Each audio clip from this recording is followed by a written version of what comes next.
Hey guys, I'm here with your Tuesday vocab for this week. The first thing I want to talk about is the differences between RNA and DNA. We did talk about DNA a little bit last week, but DNA is a double-stranded molecule. It looks like something like this.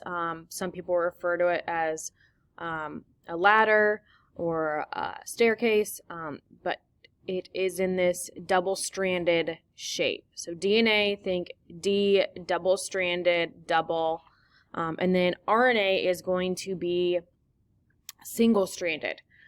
Okay, so it's only going to be half of it. And its job is to carry information for making proteins. So we're going to focus today on how proteins in our body are made. Proteins do jobs for the body, and we'll talk about that in a minute, but the first thing that's going to happen is we have to have a piece of RNA that gets made, kind of like a recipe that gets made, or a set of instructions that gets made in order for us to be able to make our protein. So RNA is our single-stranded molecule, and it carries information for making protein. So when this gets read, it's able to make, the body's able to make the correct protein to carry out protein synthesis, which we'll be talking about a lot today. This is made and used in the process of transcription. So transcription is going to be the first part of protein synthesis that we're going to talk about. So transcription is the first part of protein synthesis, or making a protein. Synthesis just means like synthesizing, creating, and then its job is to make RNA from DNA.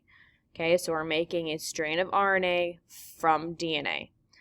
DNA will create a strand of RNA to create proteins to do jobs for the body. So transcription is basically the first step in making a protein, and the DNA is going to make a single-stranded piece of RNA, kind of like a set of instructions or like a recipe to follow to make the correct protein to do a job for the body. The RNA is like a code. It has the directions for a specific job. Okay, the RNA in the next section is going to be kind of decoded or read off or done. So transcription is the first step in protein making. The next step is translation. So if you ever heard of something that's been like translated from English to Spanish or to any other language, it's been translated. So it's basically what the second step of protein synthesis is going to be. We're going to translate this set of RNA. So our ribosome is going to read the set of RNA. I forgot to put that in here.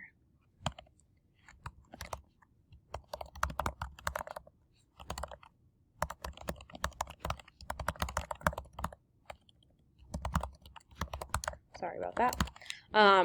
So we have what's called a ribosome, and it will come attached to the RNA. It will read it, and then it will be able to create the correct sequence to make a protein.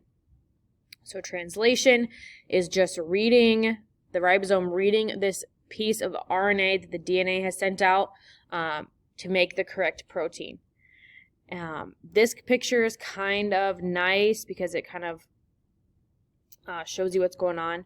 So we have DNA, and during transcription we're making DNA to RNA, so we're making a piece of RNA, and then in translation we're making RNA into a protein, which these little dots are a set of amino acids, which we'll talk about, but that's what proteins are made of. Those are the building blocks of proteins. So one more time, DNA is going to make a piece of RNA that's transcribed, so DNA to RNA, and then that piece of RNA is going to be used and read by what we call a ribosome, and it is going to be able to create our RNA into a specific protein to do specific jobs in the body.